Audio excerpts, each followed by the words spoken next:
case you missed it, it's the top 5 sports talkers of the day. Now, it's time for Dan Barrero's Top 5 at 5. Brought to you by Gutter Helmet of Minnesota. Never clean your gutters again. Learn more at gutterhelmetmn.com.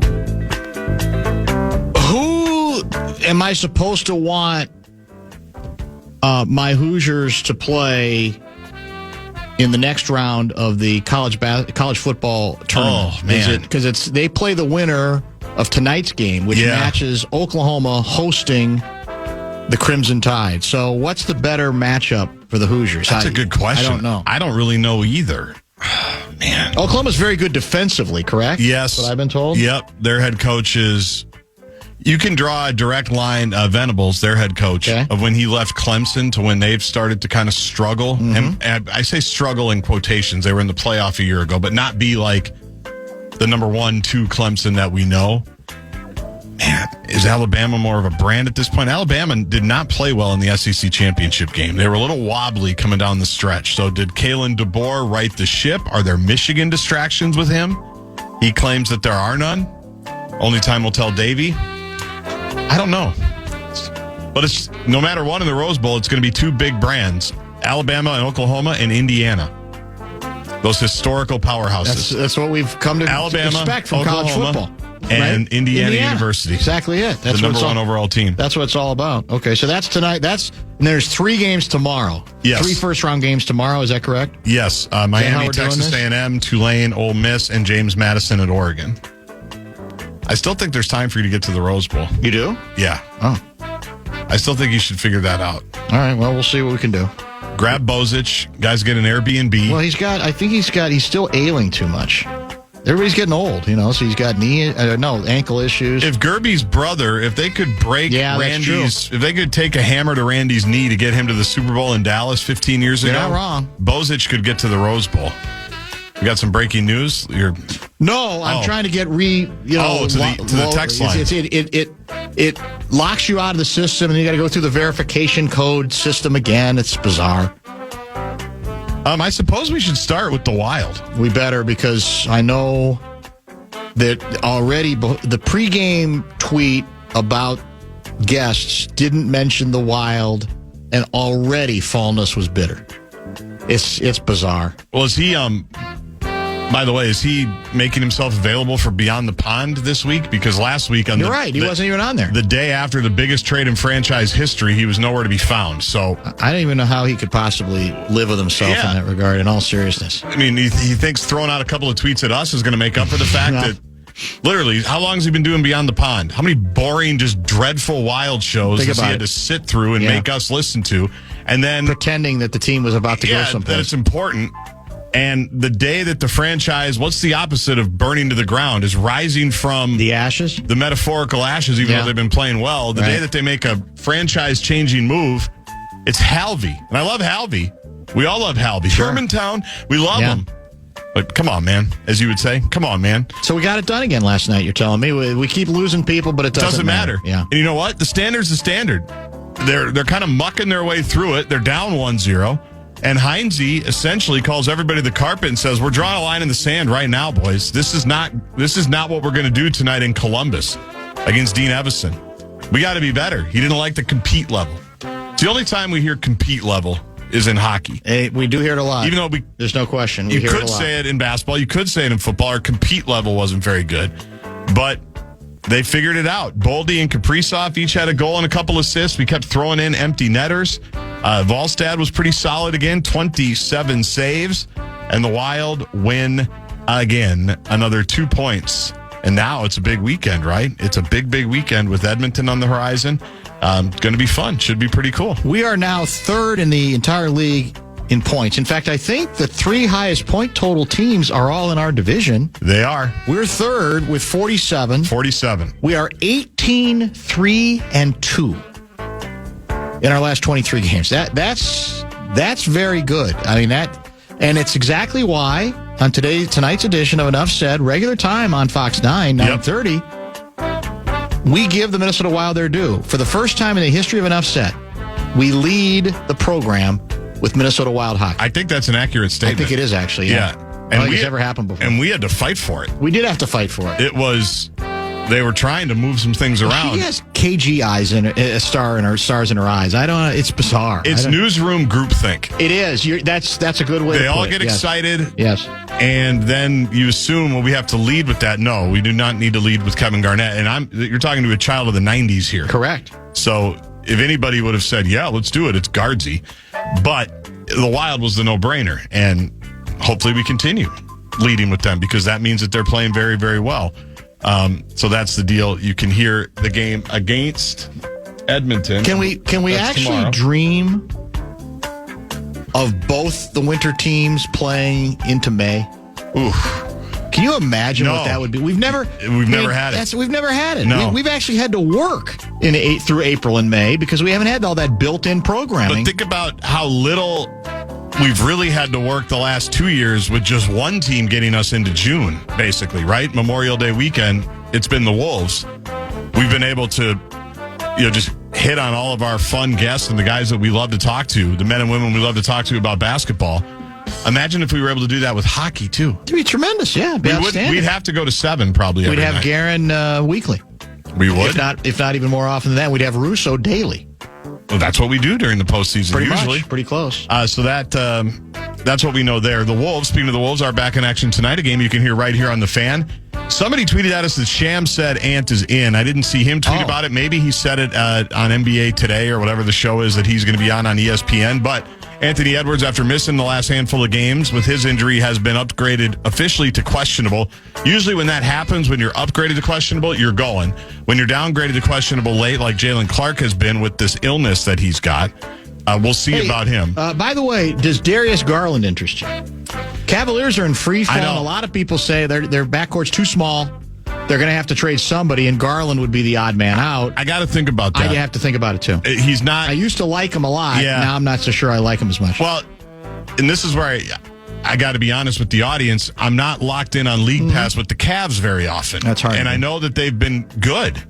They were the number 1 seed last year, weren't they? They're not playing at that level at all this year. It's hard. It's hard to sustain that kind of stuff. So I have to think about that a little bit. I would have to as well. But the champs are in town. They are coming off a game last night, the Oklahoma City Thunder. Schedule loss for them. Schedule loss tonight. But they don't do schedule losses. They tend to not. They are immune from schedule losses, and they're going to have something. Did they win last night? I believe they did win last night. Probably a dumb question. Yeah, let me... So they got 2 losses for the year now. The second loss was for the Cup. In the semifinals. Semifinal Cup game against San Antonio Davey. They beat the Clippers by 21 last night in Oklahoma City. Clippers are a mess. Well, yeah. Check the Clippers. Do you have the standings up? I can in one click. Check the Los Angeles Clippers record right now. 6-21. 6-21. They've lost 5 in a row. Some people were picking to make a run this year why? in the Western Conference. Because they're the L.A. Clippers, and they've got Harden and Kawhi, and for most people, that's enough. That's enough, but the Clippers not have been this year. No one has gotten more press the last 7 years, undeservedly so, than the Clippers. Nobody. It's just a fact, and they kick Paul George out. How's that working out? That was supposed to fix all the chemistry issues. I think they won a couple. Who's the guy that left them for Miami? He averaged over 20 points a game for them last year, and they tried to replace him with Arizona guy who's out for the season. Who was with Phoenix last year? Bradley Beal. That was the big move they made, and Beal, of course, was a disaster and then injured, and he's shut down. He's done for the rest of the season. What a shame. Speaking... Go ahead. Why can't I think of I'll find it. You keep going. Speaking of being shut down for the season, Christian Darrisaw is. What's the difference? That's a question that only... Well, I mean, come on. That's not very nice. And he had a serious injury, so I'm not being too critical, but it's kind of the thing we've been talking about for months. What's up with Darrisaw? Is he going to play? Is he not going to play? It's a big saga. And hopefully, and you can even...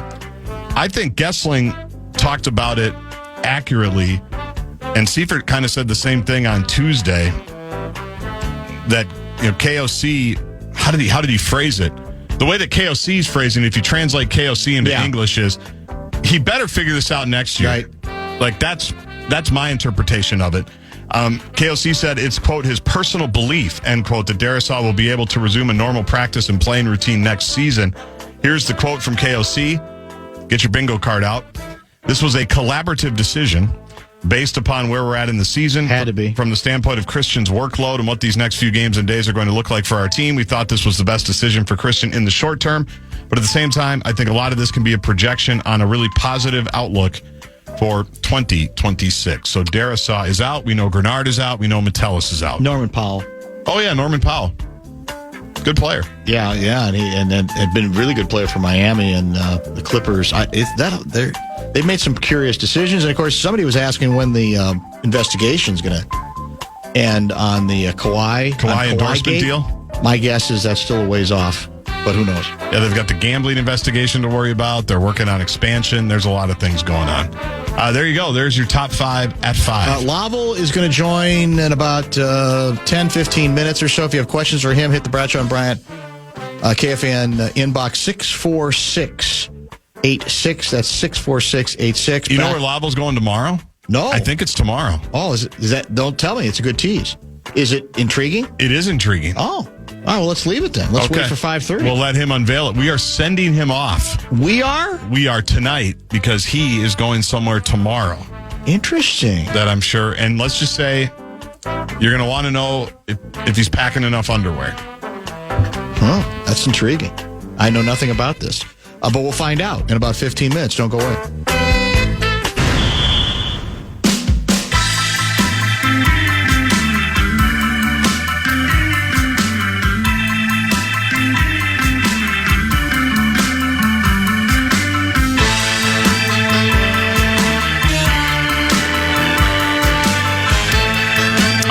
Our boy Richard Pitino, he had his first, I think it was his first conference game of the year. Yeah, the next question. This is high versus Creighton stuff here. Yeah, I went back and watched his press conference after you told me about the game. Not highly ranked Creighton at this point. In fact, I think Richard was favored. Where is he now? He is not in New Mexico anymore. Xavier. He's at Xavier. And they lost by more than 40. At home. At home. I give our Patino a full pelf for his post game. He,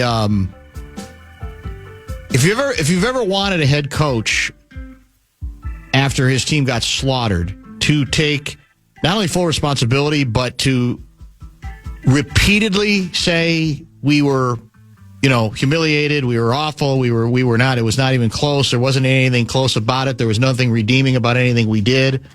He did that I think I watched the whole interview. I think he must have done it 9 times. He did it pretty much throughout. So I hope he recovers on the other side of that. They're not very good. Xavier? Yeah, they're not great. They beat Cincinnati, which is a big game for them. Yes. Because it's the crosstown rivalry thing. I don't think they are outstanding in year 0. Yeah. Well, but I still don't think you expect to lose by 40 at home. No. By any means. I think it was 42. I don't recall. 98-57. 41. So we'll keep an eye on Rich Pitino. It was funny because the Dean Blevins, one of the Dean Blevins there, yes, tried to pump the tires of one of the players that I think came off the bench and had 14 points. Yes. And Richard was like, well, there are no positives from tonight.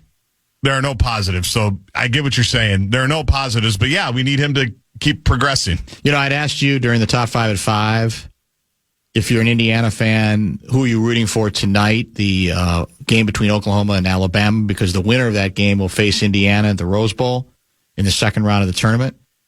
And you didn't really have an answer. I asked Bozich the same question, our number one Hoosier fan, and he said, I think Alabama, it's the only way to shut up the SEC. Bozich is one of those individuals who's just tired of SEC talk. So I guess that's where his vote is. So but Oklahoma's in the SEC now. Are they? Yeah. Oh, that's a good point. Well, then what? I'm pretty sure. Well, is it but because it's like the Alabama blue bloodism? Maybe that's historic. And historic. Maybe that's the part of it. KSGP.com. And I'd gotten a couple texts about this. A Metro Transit bus apparently involved in a shooting in North Minneapolis this afternoon. A 5 Eyewitness News photographer captured a bus and a bus shelter, both behind crime scene tape at 43rd and Penn. Also an apparent bullet hole in the bus's window. There have been some reports elsewhere that up to 3 people had been shot in that case, but I don't think any of that is yet confirmed. If we get any new information on a story that sounds extremely troubling, we'll attempt to pass that along to you.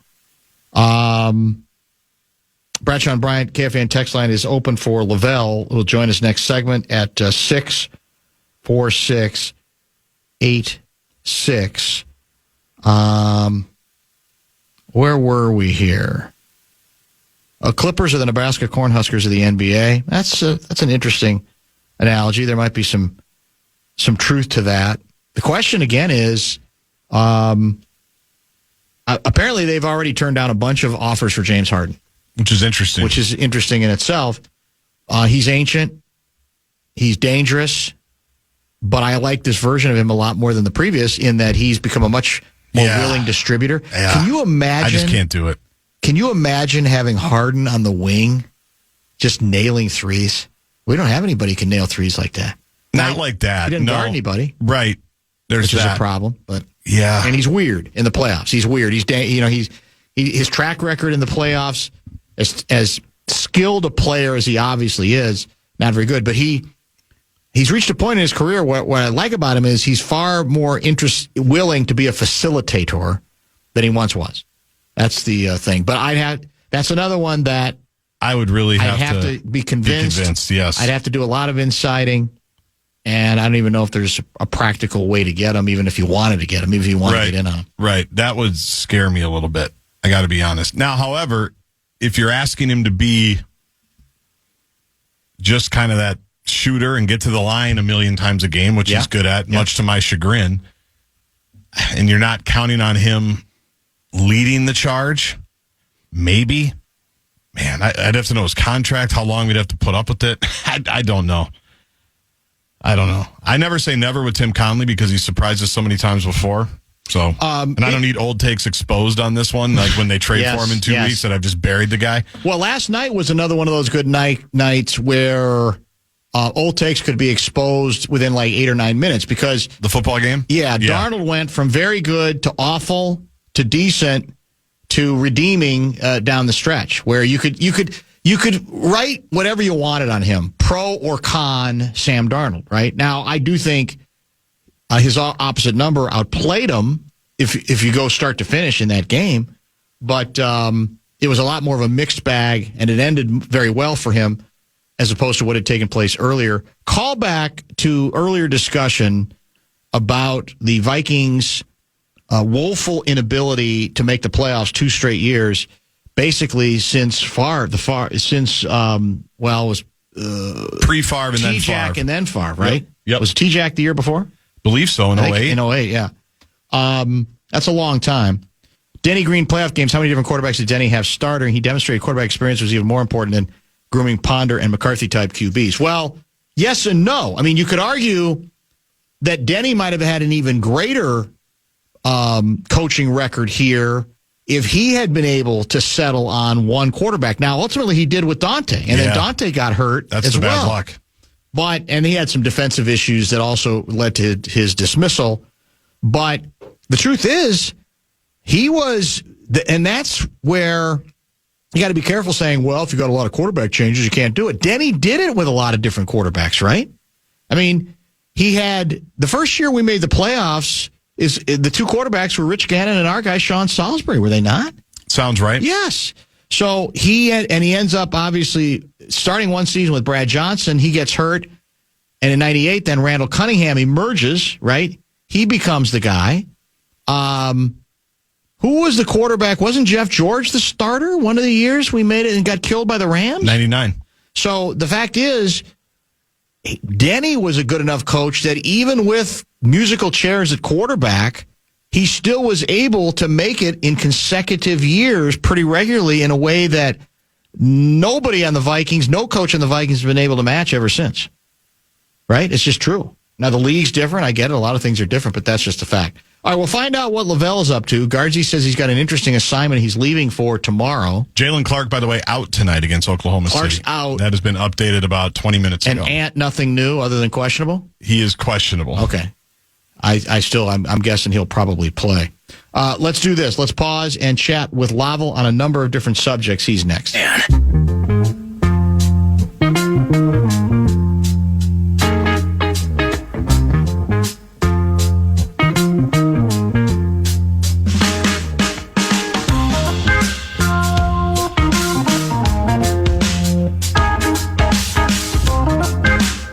Lavelle Neal III, did you take the SAT heading into college?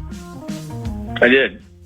I think I ended up taking the ACT. I might have taken both. I don't know. I bring it up because somebody on X claims that the SAT reading section has changed a bit, that it might not be quite as challenging as it once was. Example, this is from an official College Board practice exam that allegedly would help prepare you for the style of questions and level of questions on the SAT. You ready? See if you can answer this one correctly. The following text is from David Barclay Moore's 2022 novel, Holler of the Fireflies. The narrator has just arrived at summer camp, which is far away from his home. And here's the quote, "This place was different than I thought it would be. I'd never been somewhere like this before. I did feel scared, but also excited." That's the quote. Now here's the question. According to the text, how does the narrator feel about being at summer camp? A, he feels overjoyed. B, he feels peaceful. C, he feels both scared and excited. D, he feels both angry and jealous. What's your answer? Interesting. What's your answer? What's the correct answer? A, B, C, or D? The answer is yes. No, the answer is C, Lavelle. But, I mean, how obvious is this? So the text is, I'd never been somewhere like this before. I did feel scared, but also excited. And no, I know that. It's unbelievable. And the answers are, he feels overjoyed, feels peaceful. He feels both scared and excited. Is this where we're at? That we're that literal? That we have so little faith in testing our kids, our incoming college freshmen, that we make the answers that easy? That seems a bit problematic to me.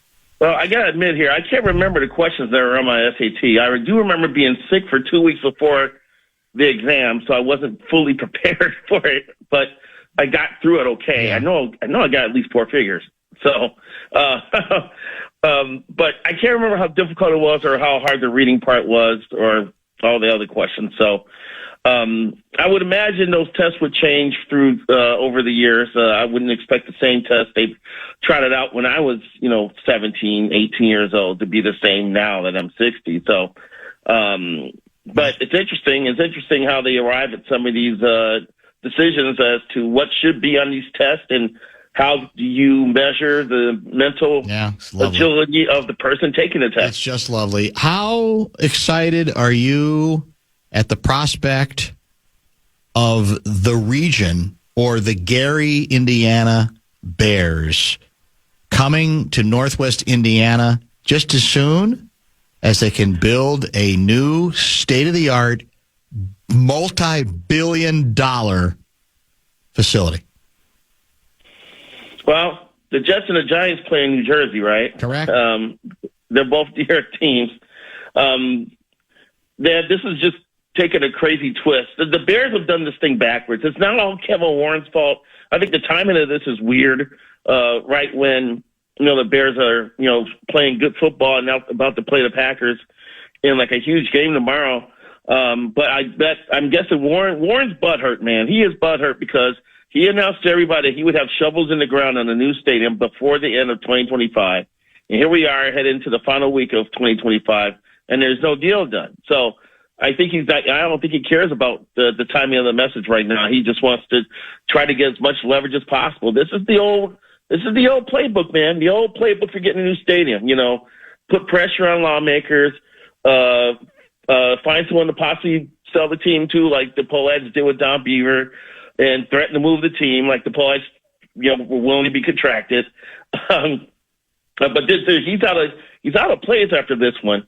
But I'm going to just go back to the beginning. It's not his fault because the Bears purchased all that land in Arlington Park, and they wanted to put a stadium there. Mm-hmm. But they bought the damn property without figuring out what the taxes were going to be on it. So now they've been trying to get negotiations on how they're going to be taxed, and they've been going nowhere. Then they asked for $2 billion in infrastructure costs, and you know Illinois is at flush with cash right now. I think they had to dip into their pension plan a couple of years ago to make ends meet. You know, I think Chicago's broke. I think the Chicago public school system is operating at a deficit. There's no money to. I think they're still paying off the renovation of the current stadium. You know, so for the Bears to do this and the way they've done it, they've just taken misstep after misstep. And Warren has had to come in a challenging situation, but he's made the challenging situation even worse. I'm not ready for them to go to Northwest Indiana, although that stadium would be probably 10 to 15 minutes from where I grew up at, because my parents regularly went over the border into Northwest Indiana to buy cigarettes because they were cheaper than in Illinois. That stadium would be about 5 minutes from where I grew up at. And I know this. I know if I can give them some ideas on available land at a very cheap price, just to one side of the Gary National Bank, it's wide open, baby. The rest of downtown Gary pretty much doesn't exist. And you could clear all that out and build an unbelievable structure, build other things around it. It'd be wonderful. And in truth, it's not really that much further away than Arlington Heights from downtown Chicago. It's just we think of it differently because it's a different state. You're right. The people from the northwest suburbs would be upset, but the people from the south suburbs would love it. People in Crete, Olympia Fields, Richmond Park, correct. You know, Thornton, all those people would love Palos Heights. They'd all love that scenario because they could just take 294 around going to Indiana, and you're there. So, and the crazy part is Indiana is willing to do this. All the rhetoric I've seen from their end is we are ready to bend over backwards and to move heaven and earth to make this happen. Yeah. Stay tuned here. I still think there's going to be a way that a public-private partnership will be formed, and the Bears will be playing in the state of Illinois. At least I'm crossing my fingers for that. All right. Gaardsy tells me you're leaving on an assignment tomorrow. I'm very curious about this, and he mentioned something about packing lots of underwear as well. So what am I missing here? What have I not heard about? It's not an assignment. It's called vacation. So, I'm shoving off tomorrow. We're going on a cruise for the first time ever. So, wow. We're flying down to Miami, and then we're shoving off Sunday on a week cruise. So, I'm going to check out the Caribbean area, a little bit of St. Thomas, a little bit of St. Martin, and a stop in Nassau, Bahamas, and then come back. So, timing couldn't be better given the current situation with the weather. It's 5 degrees during the afternoon here. I think it's up to 10 now, which is a major improvement. But no, this end of the year, instead of doing Christmas, we decided to do a cruise. Let's see what it's like. This will be your first cruise ever? First cruise ever. So I don't know what to expect. I don't know if I should be scheduling day excursions every time we stop at a port. Or should I just go, sightseeing every day, every chance I get to get off the boat? Or do I just hang out on the boat? I did make sure there's a cigar lounge, which there is. And and people who have taken cruises told me, go to the game shows. They're hilarious. The meals would be great. Get the drink package. And so I've got some good advice. Usually, it's been literally decades since I've been on a cruise. But what I do remember then, and I think this still applies, is that most of them have just an obscene amount of food available to you at each meal. And it is not unusual to gain 20 to 25 pounds on your average cruise. Which is scary because I probably need to lose 20 to 25 pounds more so than gain it. And I am going on this cruise on an empty stomach so I can sample a little bit of everything. There you go, yeah. And see what the boat has to offer here, man. So I'm looking forward to it, and it should be a good experience. And who knows, if I like it, I'll probably schedule another one before I get off the boat for next year. Did you get I'm doubting you got a Lou Nanny style, like when he goes on a cruise, he gets like a 4-bedroom bungalow well above water with a butler and like 2 balconies, 2 lanais looking out on the ocean. Are you above water or are you below? Do you know? How much money did you try to save? I'm above water. I have a balcony. Oh, nice. I know that. Good for you. Yep. So, let's see. My sister's staying across the hall. So I think she has a balcony. So Nice. I think she does. Yeah. So yeah, we're ready to go. Yeah. So yeah, we're above water. So I'll be looking out over the Gulf or over the ocean and Nice. and just taking in all the sights, man. So I already checked now. You know, the temperature every day is going to be basically 84 during the day and 77 at night. Will you be hitting Jamaica? No, we're not hitting Jamaica this time. Okay. Nope. Not one of the stops. All right. Well, that's and when No. you're leaving tomorrow?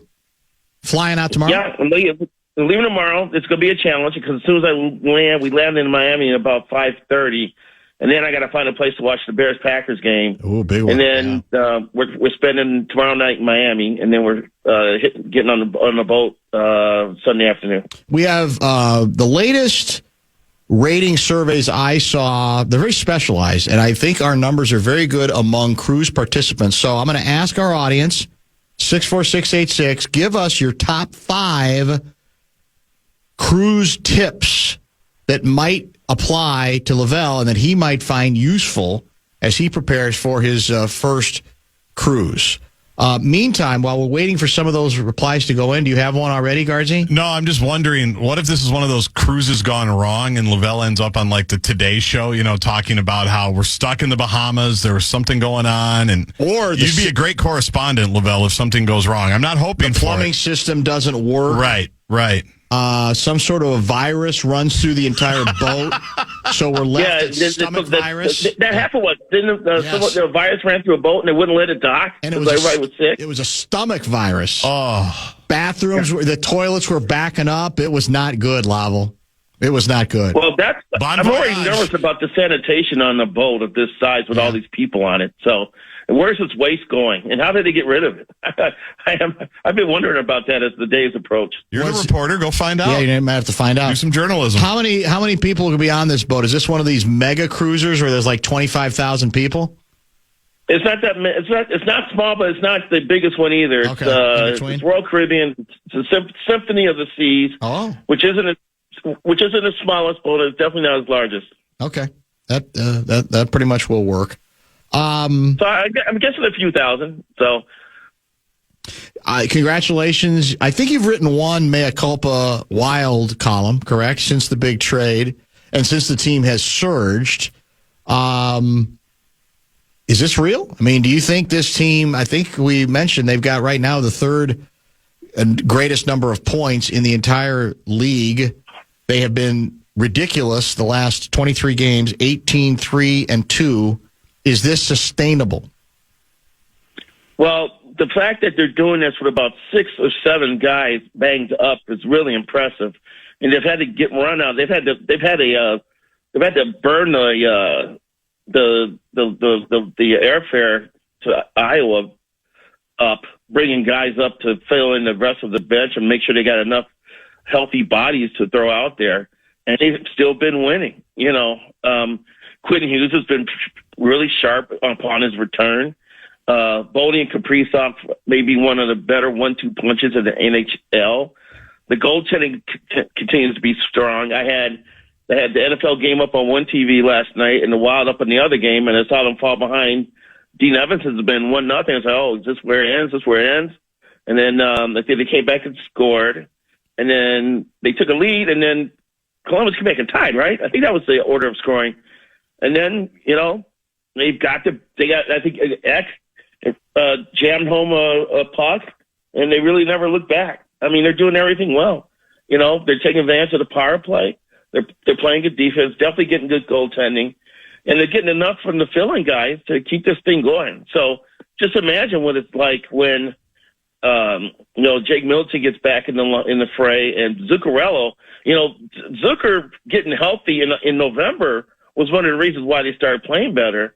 And even though he's out for this time, they've been able to operate at a high level. When he gets back, you know, and starts hooking up with Kaprizov and learning to play with Hughes, he could look even better, man. So they're rolling. I do expect Billy G to make one more move. I think there's going to be one more move he's going to going to make before the deadline in the coming weeks.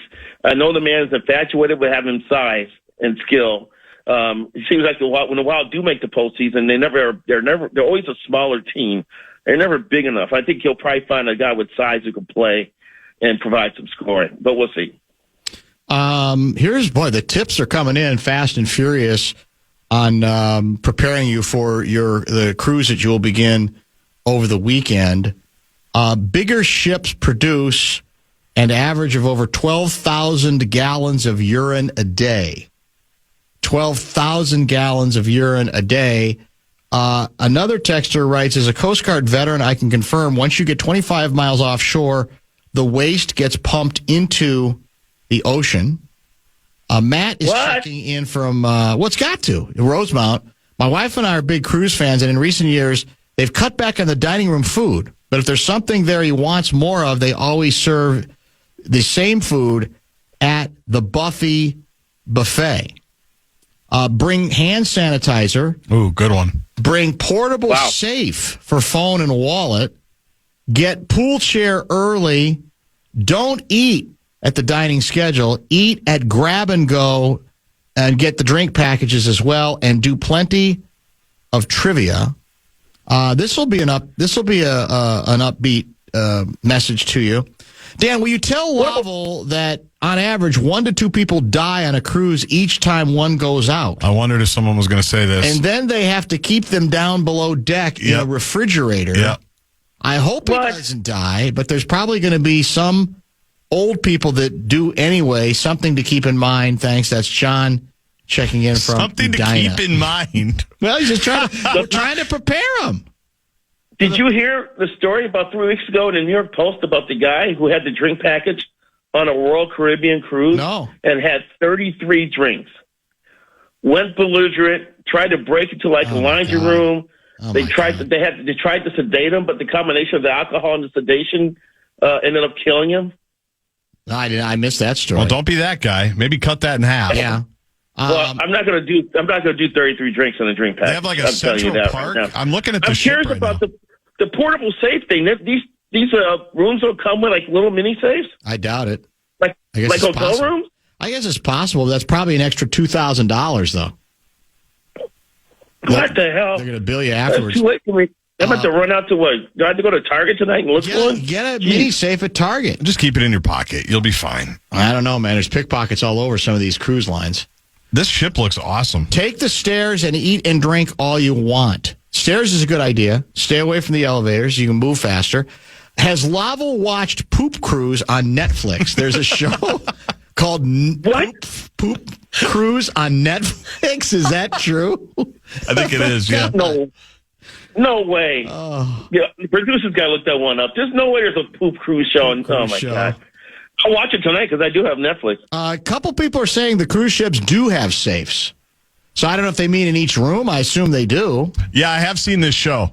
Or I haven't seen the show, but I've seen it on Netflix. Poop Cruise? Yes. It chronicles the infamous 2013. What's your cruise line, Lavelle? Royal Caribbean. Okay, this was a Carnival Triumph cruise ship disaster where an engine fire left over 4,000 passengers stranded at sea without power, leading to overflowing toilets, dwindling supplies, and chaotic conditions, turning a luxury vacation into a nightmare vacation. Oh. I heard Carnival's like the Walmart of cruise lines, so well, don't if something was going to happen, it was going to happen. Not besmirch Walmart. There's a lot of Walmart. There's nothing wrong with Walmart. A lot of condescension. Also, avoid the pools on the ship. They're almost always being drained and refilled because some adults don't know how to hold their liquor. Man, that's the thing. I'm not a pool guy. I don't swim. I mean, I know my sister's probably going to lay out by the pool a lot. Yeah. I may chill with her for a little bit, but once again, I'm going to be looking for the level that has the cigar smoking area on it most of these days. That's where I got to pack some more cigars for this trip. Well, here's the other thing you got to be careful of. You obviously make, stops. You got to make sure you don't go to the limit on getting back you got to build the that pier to get back on the boat. Now, you can't mess with that because then you got all kinds of problems. No, you're right. But you got to still explore. You got to be able to explore some of the ports. Right. I just want to see if I can make it around the boat once and see all the. Apparently, there's an ice rink on one of the levels of this boat. I'm trying to figure out that one. An ice rink. Yes. This is an interesting. Is that in Wonderland? Go ahead, Dan. Sorry. That's okay. Interesting observation. He's checking in as Triple T from the Hood in Minneapolis. He says he's got some tips. If the boat goes down, hog the lifeboat for yourself and don't let anyone else come in. Never tip anyone. They don't deserve it. Make sure to prepare for a possible life or death situation and learn how to drive a cruise ship just in case the captain cannot. How do you prepare? That's Triple T from the Hood in Minneapolis. Oh, my God, Triple T. He's thinking about all the worst things that could happen on a cruise ship. And why would I want to hog the life raft? That would be a lonely existence. I got to save some people with me. Yeah, I got family with me I got to look after. I'm supposed to kick them out of the boat? You got a lot of responsibilities, don't you? You're right about that. God, I missed that movie. What a great film. I can't play all 30, so I'm just going to keep doing it. The shows in the theater each night are also typically top-notch, very well done. We always enjoy going every night. So they usually have maybe a comedy act. They might have some motion pictures or a combination of both. I don't know what they have. There's like shows and stuff you can go to. I guess there's a night where there's like a big gala where you're supposed to like dress up for. And I made a mistake and mentioned it to my sister. Next thing you know, she's ordering a dress. And so I'm like, really? So now I'm packing like a sport coat and slacks. And I'm like, I really don't want to get dressed up to go on a boat. You know, I just want to wear, shorts and a couple Tommy Bahama shirts and my sunglasses and just kind of chill out, Yeah, Rose and her husband were dressed up for the occasion, too, and that didn't turn out very well. That's a very good point. Is there a casino on your ship? I assume that you'll partake. If there is, there's got to be, right? There's more than one, I believe. Yeah. Larry Mondello. I will definitely pay you a visit. I'm sure more than one, I'm guessing. Mondello guy's checked in. I was waiting for Larry. He wants to know if you've heard about the cruise where they ran out of food and the passengers turned to cannibalism. That's not true. That's not true. That was the same cruise that they wouldn't allow to dock because everybody was sick. Oh, that's too good. Grief. That's too good. That's outstanding. They have a lot of shows. Ice skating shows. I believe it. Yeah, you're right, big. Lavelle. These places are these cruises are big time now. And I got to say, in 2018 when I went and covered the Twins when they played Cleveland and San Juan, right? And I was driving around downtown San Juan, and I drove past the shipyard that had docks for these cruise liners, and I'm looking at these boats going, "These are the biggest things I've ever seen in my life." They're like floating cities. Well, I can't believe like an aircraft carrier could be much bigger than that. So it's really remarkable. I'd love to see the engine room. Yeah, for $150, they'll take you behind the scenes and for a tour, which I'm not going to pay for. But I am kind of curious to see how this thing moves and how easy it is to navigate. I think it was literally 4 decades ago that I went on the only cruise in my life. And that's a long time ago where the ships, I'm assuming, were nowhere near as fancy and sophisticated as they are now. And I loved it. I enjoyed the hell out of every aspect of it. The stops you made, and this was a Caribbean cruise as well. So, and as I mentioned, I doubt the cruise ships are anywhere near as good as they are now. The concern is what we talked about. I mean, if you just have the bad luck of being on a cruise where something goes incredibly wrong, then it could obviously, because of the nature of being out on the water and being stranded, it could turn into the nightmare of your life. But what are the odds? I mean, there's all kinds. The cruise industry was hurting for a while, right? And then I think after it's come COVID, back with a vengeance, hasn't it? Yeah, after COVID. Yeah. Lavelle, they have a zip line that's included in your fare, so you no reservations required. You can just go on the zip line. Lavelle zip line. I love it. 9 stories up. You can zip line. I'm sure they have a weight limit. No, they'll test it. Calm down. They'll test it. They've got pickleball, Latin dance classes. No, I hate that noise. Well, I hope your room's not by it. I'm looking at some balconies that are right by the pickleball courts. Wine tasting. I'm worried about that. I'm on my room number is like 10156. So I don't know what that means. If that's the 10th deck or not or what. Before we go, let's have one serious answer to the, I guess you could say, the baton being moved, I guess, exchanged from one poll ad to another, what it means, if anything, about the future of your favorite baseball team under the poll ads. I think it was more like the keys being ripped away from one poll ad and given to another. Yes, you're right. That's what it sounds like. You're right. Yeah, Joe. Apparently, Joe wasn't too happy about the change in the leadership there, but it sounded like he got outvoted by the family on this one. So Tom's going to take over. You know, it's rather interesting, Dan, because it was 24 years ago.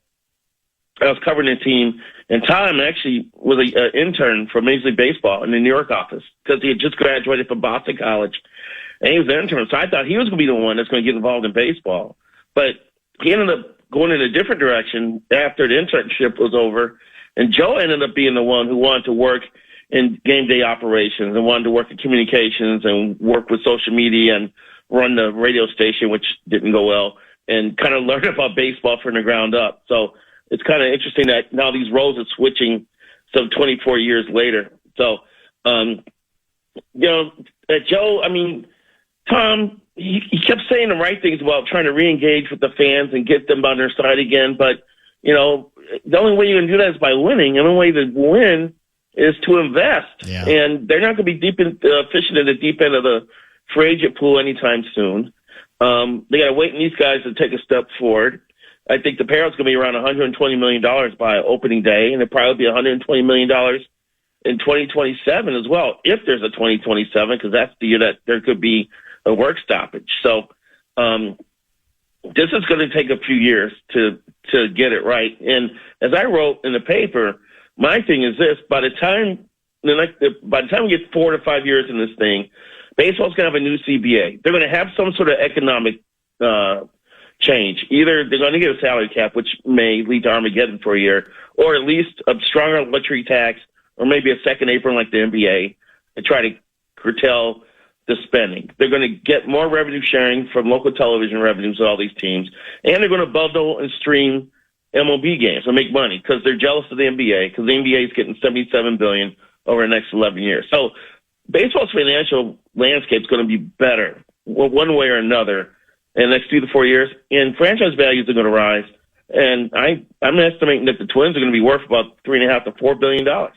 And you can't tell me that if someone offers that the family's going to turn it down, because the family was the one that wanted to sell in the first place before they changed their mind. So obviously they're considering this, and obviously they're thinking of what could be coming down the pike here. Now, what does that mean for the fans? It stinks, because there's no sign of them pushing the envelope, making a move, or trying to, when they have opportunity to win, to keep adding on instead of going the other way, which they did, following the 2023 postseason success. So it's Twins fans, and you've been hearing a lot of things that you didn't want to hear over the last year and a half, 2 years, and there's going to be some more short-term pain here before things get better. One last cruise question has come in. Lavelle, have you heard about the story of the cruise that was supposed to be gone for only 3 hours, but they got stranded on an island for years? You familiar with that particular cruise? No. What was the name of the ship? It was called the Nina, the Pinto, or the Santa Maria. Which one was that? Gilligan's Island. I know. 3-hour tour. Yeah. I know. The Gilligan, the skipper, the professor, Marianne, Ginger. If Ginger and Marianne are there, Lavelle's not going to, I don't think he's going to mind. No, I don't think you'd mind either, would you? Ginger or Marianne? No, we'll figure out a way to get the most out of the coconuts we can harvest, and hopefully there'll be fishing opportunities in the ocean.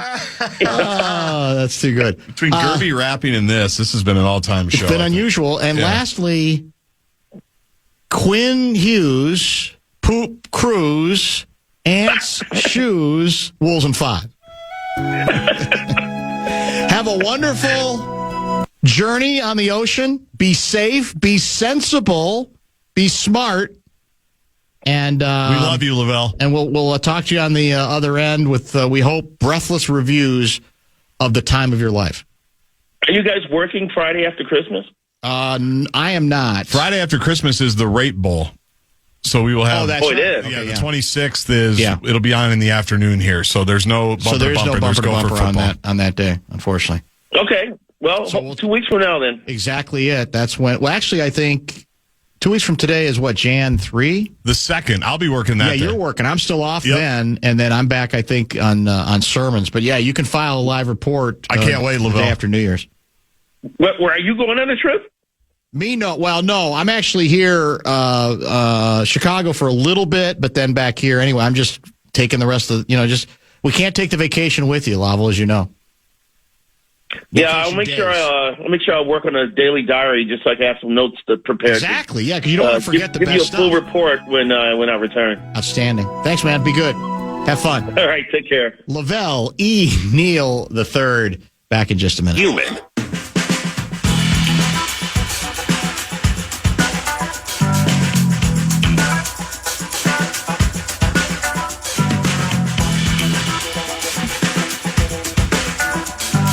There was a good tip passed along via X for Lavelle, and I can speak to the importance of this, even if the cruise I took was, like I said, like 40-some years ago. And it's the idea of you, as soon as you get on the ship, sign up for your dinner table if it's a situation in which they assign those tables. Some boats are different than others. Sure. And I made an unbelievable rookie mistake for which my family, talking about my mom and dad at the time, and my sisters, never forgave me. I was coming from Dallas. They were coming from O'Hare. So I got to the ship first. Oh. I register. I get on the ship, which is fine, but then they say, all right, would you like to sign up for meals? And because, I thought I was a lot smarter than I really was, I said, okay. And I basically almost let them assign me the table. Or they said, how about table such and such? Oh, sure, because I didn't know what it meant. And guess what? As my family found out, it was right next to the kitchen. The table I signed up for. They could tell I was a rookie, not prepared. I didn't know what city I was in. So that's the advantage of if you want to have a better location where you're not dealing with waiters every 15 seconds going in and out of the kitchen, stay away from the kitchen. So that was why that was bad, because they had to keep going back and forth. And they got into your vibe.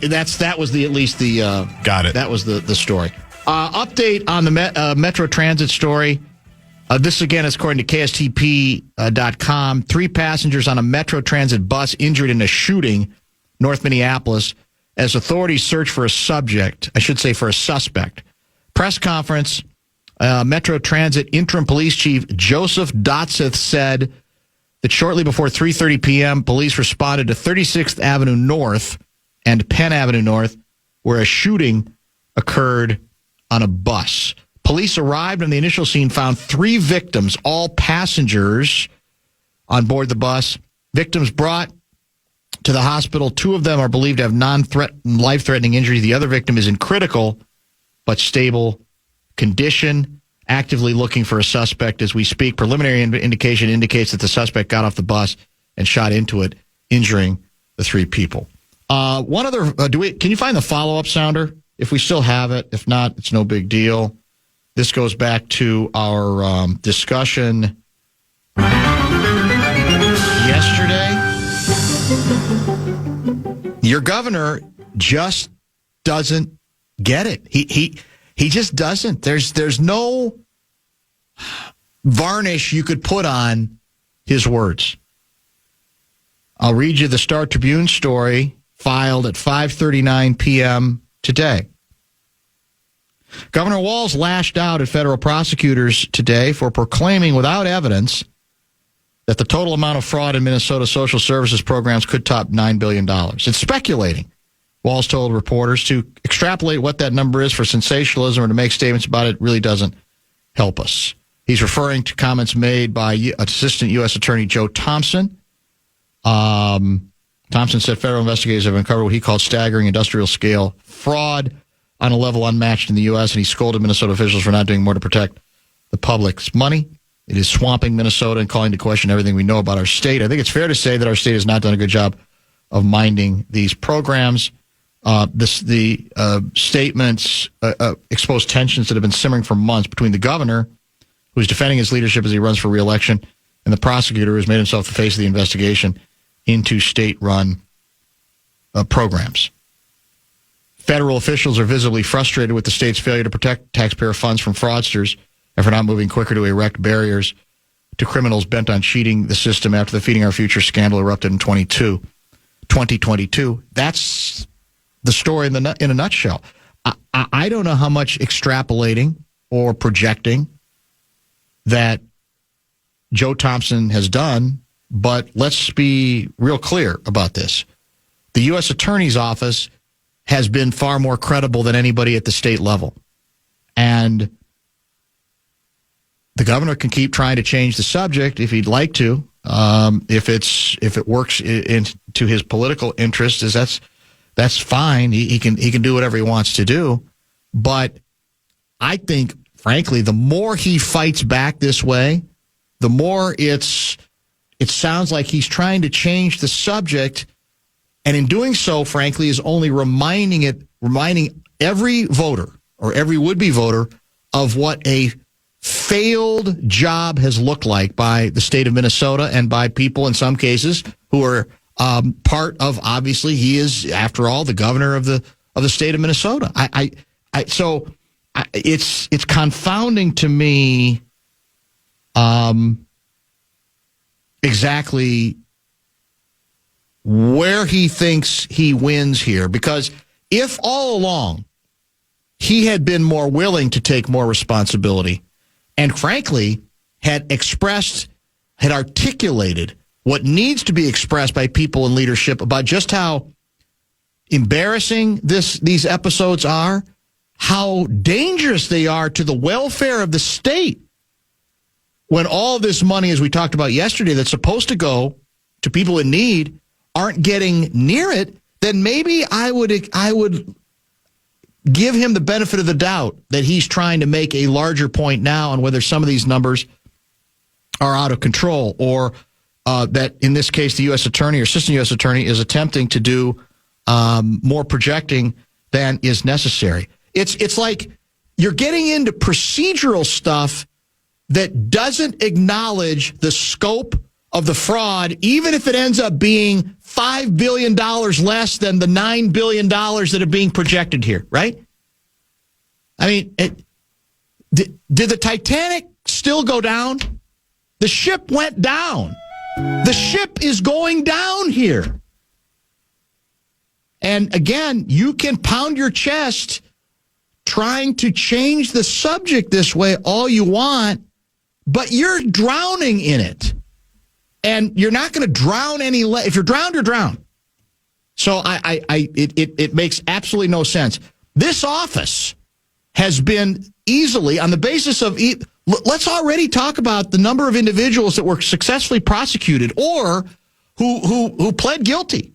This office, whether it was Andy Luger or Joe Thompson, they've nailed this story. They have been the only successful watchdogs to hold people accountable and to expose or to reveal all that has gone wrong at the state leadership level regarding now what's up to, what is it, like 14 different programs.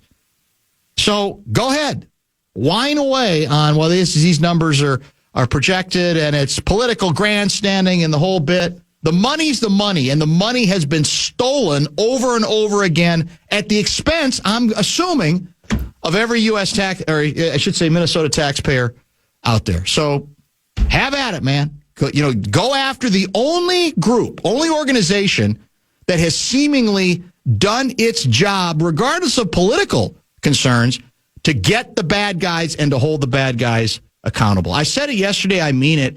The decent thing for the governor to do is to drop out of the race and give another Democrat a chance to actually save the party. Show wrap presented by American Pressure, commercial grade pressure washer since 1975. It's the bumper to bumper show wrap. Thank you, Lavelle, who joined at 5:30. We had a very nice cruise conversation with him. Ben Gessling at 4:30. Picks were at 3:30. Enough said. You're hearing the music right now. Regular time on Fox 9 tonight at 9:30. Much later, I think, on the Plus. Fairly sportsy this week with a little bit about the Rob Reiner tragedy as well. Wolves Thunder tonight on the Fan. Pregame show will start at 8:15. We got Vikings programming right after we're done. 2-minute warning. And then Wild Weekly will follow that. Motzko, I'm told, will headline and lead off Beyond the Pond tomorrow morning. The World Junior coach. As well, that is correct. One last thing from the Star Tribune story on Walls firing back. Here's a quote. What they didn't tell you yesterday is that June, I was given the authority to stop payments. We stopped payments on housing stabilization providers in July, turned the case over to law enforcement to prosecute. They didn't come in here and find that. They didn't come in here and stop payments. Gee, I wonder why the radar might have been up for the state to figure out that we might need to be a little bit more careful stopping those payments. Does anybody in their right mind think that their antenna would have been up if indeed the previous prosecutions and embarrassments had not been revealed? I'll tell you what, man. Will there be a Democrat or two who has the cojones to say, man, you're not helping the cause here at all. You've had 2 terms, long terms here. It might be time to give somebody else a chance because there's several people I think who could walk in and do very well. So Godspeed if that's the sword that Tim Walz, the governor, wants to fall on, but it's not a very persuasive argument. To me, it just comes off as a little bit more desperate. Enjoy the weekend. Sermons Sunday morning at 9.